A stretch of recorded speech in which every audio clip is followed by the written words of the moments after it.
This is Nightly Business Report with Bill Griffith and Sue Herrera. In the bullseye, Target silenced the doubters, answering questions investors had about the health of the consumer and the strength of the retail industry. Gaining steam after a slow stretch, home prices could be on the verge of heating up again just in time for the spring selling season. Next big thing. That's what some call the new generation of wireless technology. But the biggest challenge may be securing it from hackers. Those stories and more tonight on Nightly Business Report for Tuesday, March 5th. And we do bid you a good evening, everybody, and welcome. Now, while investors do continue to watch and wait for developments on trade, two major retailers offered some optimism today for the markets. And we start with Target and its strong results for the critical holiday shopping season.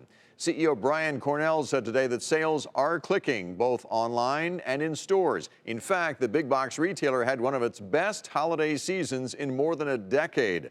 Its results also reduced some of the concerns that investors have had about the state of retail and consumer spending. So Target stock rose about 4.5% today. Courtney Reagan takes a look now at how Target is hitting the bullseye. 2 years ago, Target told investors it would spend $7 billion mostly on its stores, remodeling hundreds of existing locations and building new, smaller formats, at a time when many competitors were closing stores. Investors were skeptical, but it worked. Target reported a stronger holiday quarter and is forecasting a better profitability for the full year than analysts expected. The retailer saw the strongest comparable fourth quarter sales in a decade, driven by strong in-store shopper traffic and more than 30% online sales growth. The investments we made in fulfillment are connecting with the consumer. They're taking advantage of ordering online and picking up in store. They're driving into our parking lots. They're Shipt shoppers now, taking advantage of same-day delivery. So all those elements are coming together, and we talked about this a few months ago. Our goal is to make Target America's easiest place to shop, and I think that's starting to happen. Using its stores as order fulfillment hubs is getting shoppers their online orders faster while lowering Target's costs. While analysts are impressed about what Target has done, some wonder if the momentum will carry on. The question is, can they continue that into this year where maybe the consumer doesn't see as much of a benefit from all the fiscal stimulus that was poured in last year, and the comparisons get a lot tougher. In August, CEO Brian Cornell said the U.S. consumer was among the strongest he had seen in his career. While Cornell still thinks the U.S. consumer is healthy, his assessment isn't as strong as it was 6 months ago. Consumers are shopping.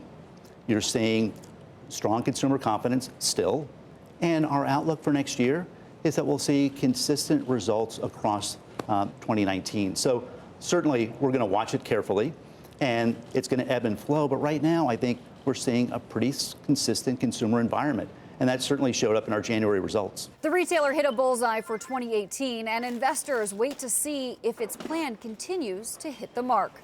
For Nightly Business Report, I'm Courtney Reagan in New York City. And now to Kohl's, which reported better than expected earnings, revenue, and same-store sales for that same holiday period. The CEO attributes the results to investments in its mobile app, brand partnerships, and remodeled stores. It also said it expects solid results down the road, and that sent the stock up more than 7% in today's session. But the rally in retail was not enough to lift the broader market today, even after Secretary of State Mike Pompeo said that he thought Washington and Beijing were on the cusp of reaching a trade deal. It was a rather subdued day on Wall Street, with the Dow closing down just 13 points to 25,806. The Nasdaq fell just 1. The S&P was down 3. And believe it or not, this week will mark 10 years since the start of the bull market. During those dark days a decade ago, no one really knew where the market would find itself in 2019. But here we are, and the past 10 years could lay the groundwork for the next 10. Mike Santoli has more. As the 10th anniversary of the climactic March 2009 market bottom arrives this week, many observers are focusing on all the ways this period since the global financial crisis has been extraordinary. The worst economic shock in 75 years felled huge financial institutions and ushered in the most aggressive central bank stimulus efforts ever seen. Yet perhaps more striking is how very typical this decade has been for stock market investors. Since the S&P 500 sank briefly to 666 on March 6th of 2009 and reached its closing low 3 days later. The index has delivered a 10-year annualized gain of 17.8%, including dividends. That almost exactly matches the yearly total return in the 10 years following the 1987 stock market crash and the generational stock market low set in the summer of 1982. While in general markets don't follow a specific pattern, a buyer of stocks at depressed levels after a dramatic collapse tends to enjoy gains substantially better than the 10% historical average. So what does this say about the prospects for the market from here? Well, when the 10-year rate of return has reached similar levels in past cycles, the bull market was pretty far along, but still had some life left in it. Near the end of very strong bull markets, such as in the 1950s or the 1990s, the trailing annual gains have been nearer to 20%. Of course, there are no guarantees, and nasty market shakeouts are a feature even of long-term uptrends. The 20% drop late last year is still viewed by some strategists as an early tremor of a more damaging downturn, for example. And it could be. But over the past decade, the bull has weathered several such tests and hasn't yet failed one for good. For Nightly Business Report, I'm Mike Santoli. And 10 years after the start of the latest bull run, one hedge fund manager is now forecasting a downturn in interest rates. Heyman Capital Management founder Kyle Bass said today that he expects rates to head back to zero next year because he believes the U.S. and the rest of the world will fall into an economic recession, forcing the Fed then to cut interest rates. So let's turn now to Neela Richardson to talk more about where she sees interest rates heading and the market. She is an investment strategist at Edward Jones. Good to see you again. Welcome back, Neela. Thank you. Great to be here. You do not agree with Mr. Bass. You do not see a recession ahead, correct? No, we don't see a recession that's imminent. And for evidence of that, we look to the labor market, which is strong. We're seeing wages growing. We look to manufacturing. We're seeing an expansion. We look at a healthy consumer, as you prefaced with, that is still spending. For these reasons, we see that the economy will continue to grow, albeit at a slower pace than what we enjoyed last year. I mean, but you have to admit, we've been 10 years without a meaningful pullback in the markets. Yes, we've had some corrections like we had in December, but we are overdue, don't you think, for something more of a pullback of some kind? Thankfully, for some of us, age is just a number.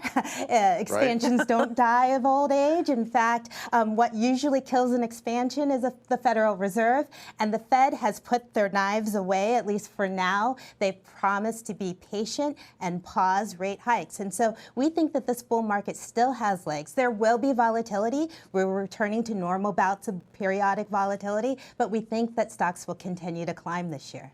Talk to me about valuations. There are those who say that stocks are somewhat overpriced. Mr. Bass talked about that earlier today as well. Others think they're fairly priced. Where do you fall on that spectrum? If you look at historical averages, they're right in line with 5-year and 10-year trends. We think that they're appropriately priced. And so in this market, it's important to be diversified. We see that there's opportunities in international equities, which are trading at attractive valuations. We see opportunities in small and mid cap. But overall, it's really about having a diversified portfolio when you're talking about the long-term retail investor. Very quickly, Neela, a lot of our viewers are interested in investing for income.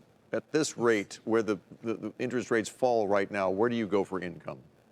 Well, there's a good news on this front. Because rates are so low but in the U.S., but still high relative to what we see abroad, we think that there is real opportunity in short and intermediate bonds. Okay. That means that investors can hedge their portfolios. They can be active bond holders, add that income without taking that extra risk from long-term bonds and long-term maturity to get the same yield. So that's good news for income holders. Right. And so that's where we see that's what we recommend our clients go, to short-term bonds, to CDs, and to intermediate bonds. On that note, Neela Richardson with Edward Jones. Thank you.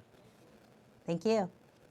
Meanwhile, interest rates, of course, do play a key role in the housing market. And today we got a little clearer picture of the winter market and some clues about what may be in store for the spring selling season. Diana Olick has the story. The nation's home builders ended 2018 on a low note. Sales of newly built homes in December were nearly 2.5% lower annually. Total sales for the year were only very slightly higher than 2017. The supply of new homes for sale also rose to nearly 7 months, showing demand has weakened and builders are sitting on more unsold product. They have lowered prices some, but most builders are still focused on the move-up market, not the entry level where demand is strongest. That, they say, is because of the high costs for land, labor, and materials. Buyers at the end of last year were facing higher mortgage rates, and that likely played into the weakness. But the average rate on the 30-year fixed has since fallen, which could give builders a boost this spring. Homebuilder sentiment rose in February on the back of lower rates. But lower rates can be a double-edged sword. They helped fuel a strong run-up in home prices in 2017, with some markets overheating. The gains in home prices have been shrinking since last April, when rates began to rise. With rates lower again now, we could see home prices gain steam yet again. Home sales are off to a slow start this year, but more supply is coming on the market. Unfortunately, the bulk of that supply is on the higher end, meaning wealthier buyers are more likely to get a bargain than those already struggling to afford their first home. For Nightly Business Report, I'm Diana Olick in Washington. The U.S. budget gap widened in the first 4 months of the fiscal year. The Treasury Department says the government ran a $310 billion deficit from October through January, a 77% increase from the same period a year ago. Part of the reason is that tax collections fell and federal spending increased. Now to China, where that country's premier today outlined some of his country's economic goals during an address to the National People's Congress. Eunice Yoon has the story for us from Beijing. China's premier acknowledged that the trade dispute with the U.S. was one of the challenges for China's economy and said this year would be a tough struggle. These are the numbers in China's version of the State of the Union address. Beijing has set the GDP target lower in a range of 6 to 6.5%. CPI is expected to be manageable at 3%. The economy will create 11 million new jobs, down from the actual figure in 2018 of 13.6 million. The premier said job stability will guide policy, so the deficit to GDP ratio was raised to 2.8% to help stabilize the economy. The budget will carve out 2 trillion yuan, about 2% of GDP, for bigger tax cuts and lower fees. Bank lending for SMEs will be a priority, and the government is greenlighting local bonds, 59% more from last year, to fund infrastructure. What was also interesting was what was missing from the report. No mention of the controversial Made in China 2025 program that has raised suspicions among China's trading partners, including the United States. Now the report says one of China's top priorities is to promote high-quality manufacturing and strengthen technological innovation. So the language may be different, but Beijing's ambition to become a manufacturing and technological leader is the same. For Nightly Business Report, I'm Eunice Yoon in Beijing.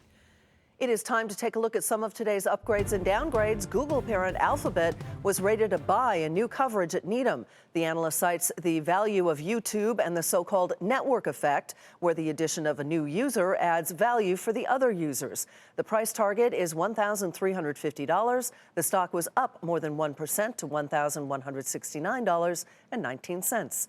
Tesla's price target was lowered to $192 at Barclays. The analyst cites recent price cuts and the closing of stores. The rating remains an underweight. The stock fell 3% to $276.54. Still ahead, the next generation of wireless networks promise to be faster and do more. But are they safe from hackers?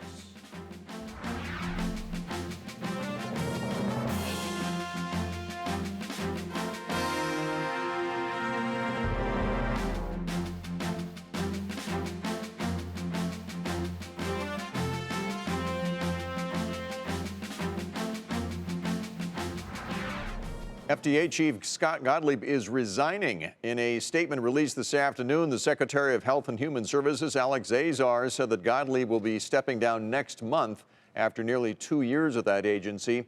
Gottlieb is credited with leading the FDA's charge against underage vaping and with accelerating some generic drug approvals. Chinese hackers targeted more than 24 universities in the U.S. and around the globe. According to the Wall Street Journal, it was part of a scheme to steal research about maritime technology, something that is used by the military. The majority of universities targeted have research hubs that focus on that area. And cybersecurity experts are gathering at a major conference in San Francisco. And a hot topic this year is how to secure this coming wave of 5G networks. Deirdre Boza takes a look at a strategy that many will hope keep the next generation of wireless connectivity safe. Never trust, always verify. That's the principle behind Zero Trust, a cybersecurity model and one of the biggest themes at RSA this year. It is the strictest approach to security and assumes that every actor is malicious, giving access only on a real-time, as-need basis. This idea of zero trust is being able to create security from your device all the way to where you're going, where you don't even have to care about where it goes in between. Security experts say that the concept will play a critical role in the new 5G landscape. The new super-fast standard for wireless networks that will lead to more connected devices from cars to homes, but will also lead to more security dangers that could turn these devices into weapons. RSA participants say that a potential ban on Chinese equipment makers like Huawei and ZTE won't alone keep America's 5G landscape safe. Instead, they say the zero trust approach should act as an overlay on 5G infrastructure. The stakes are high at RSA this year. Not only will 5G connect more devices than ever, but our identities, our thumbprints, our voices, faces are increasingly going to be used to keep us secure. But biometric screening comes with its own dangers. We need to take steps towards ensuring people's security. And that means that individuals are going to have to give up some piece of information to make that happen. That could be a biometric. And I think in order to do that, that will make people more secure in the future. According to the Unisys Security Index, Americans aren't opposed to facial recognition systems when it comes to security and banking, but they're far less willing to allow it for things like sporting events or direct marketing. Experts say privacy concerns can be mitigated. We need to get biometric screening to get to a place where we are truly passwordless, because it is the best thing to eliminate passwords in the security ecosystem. Passwords are still responsible for about 70% of phishing attacks. Cybercrime is expected to cost the world $6 trillion annually by 2021. Experts here at RSA say that breaches are inevitable, and the IT world is focused on managing the risk. For Nightly Business Report, Deirdre Boza, San Francisco. General Electric surprises investors, and not in a good way. That's where we begin tonight's market focus. GE's new CEO, Larry Culp, said the company's cash flow this year will be negative, citing its struggling power business as a factor. Culp said the power business will face headwinds for, quote, a couple of years. GE began a massive turnaround plan last year in which it said it would cut its debt by $25 billion and has been selling assets in order to do so. Today's shares fell nearly 5% to $9.89, but they are up more than 40% since hitting a low of $6.66 in December. Cowen says gamer interest in Electronic Arts' hit video game Apex Legends has dropped by half since it launched last month. But the investment firm notes that Apex Legends was still the second most watched game last week behind its rival Fortnite. Meanwhile, EA noted yesterday that Apex Legends hit 50 million players in less than a month, while Fortnite took 4 months to hit 40 million. EA shares were down more than 1.5% to 95.72. New data compiled by Jefferies has revealed a steep deceleration in sales at Revlon. The investment bank says that Revlon sales fell 15% in the 4 weeks ending on February 23rd, and they were down 9% overall in the past year. Shares of Revlon, as a result, fell 21% today to 2019. And discount retailer Ross Stores is doing something that other retailers are not doing. It's actually opening stores right now. Company also reported better than expected earnings and revenue and announced a $2.5 billion buyback program. But its guidance for the current quarter was not exactly as strong as hoped for, and that sent the stock lower in initial after-hours trading. It did finish the regular session up a fraction to 94.17. And Urban Outfitters today topped quarterly earnings expectations, helped by double-digit growth in sales from its digital operations. The CEO called the final quarter of the year a successful one for all of its brands. The stock was volatile in initial after-hours trading this evening. It did finish the regular session up a fraction at 30.35. Coming up, why European auto executives are all charged up.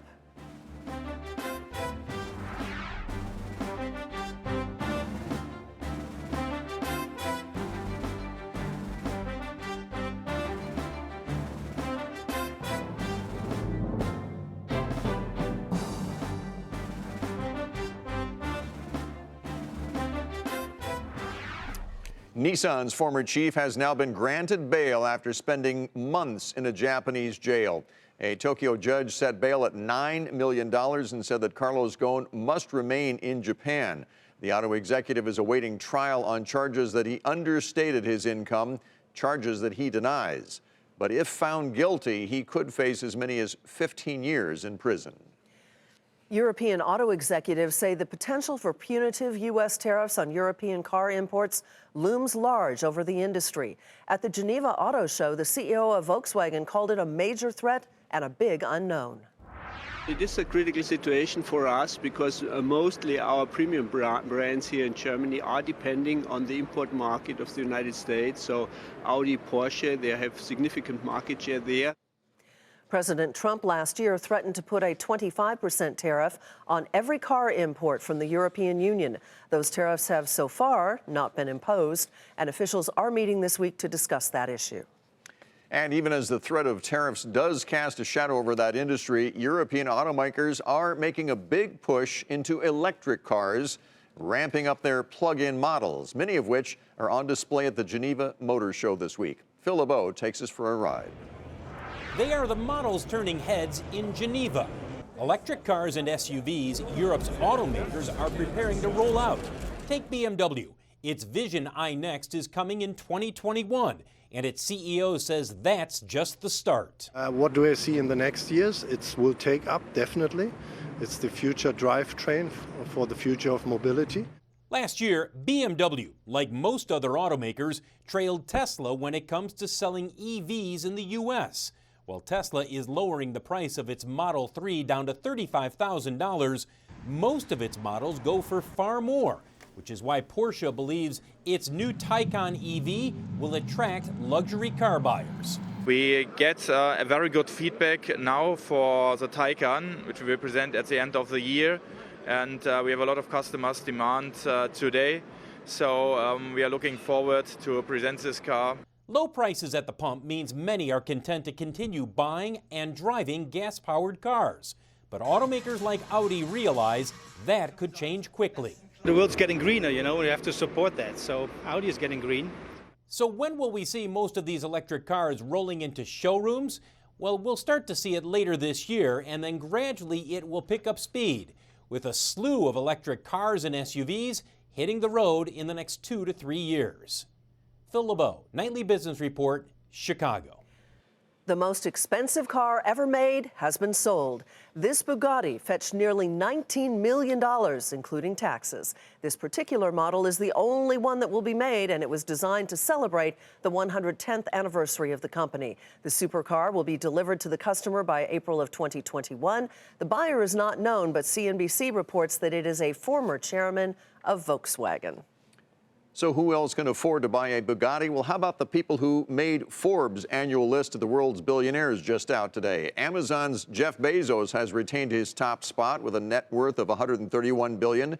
Bill Gates is number 2, and rounding out the top 3, Warren Buffett. This year, there are more than 2,100 billionaires in a total with a combined net worth of $8.7 trillion. The average net worth was $4 billion. 1,450 of the billionaires are self-made. 252 are women, including Kylie Jenner, who is now the world's youngest self-made billionaire at the tender age of 21. She took the title from Facebook founder Mark Zuckerberg, who became a billionaire when he was 23 years old. And that will do it for Nightly Business Report tonight. I'm Sue Herrera. Thanks for watching. We want to remind you that this is the time of year your public television station seeks your support. I'm Bill Griffith, and we do thank you for that support. Have a great evening. We'll see you tomorrow.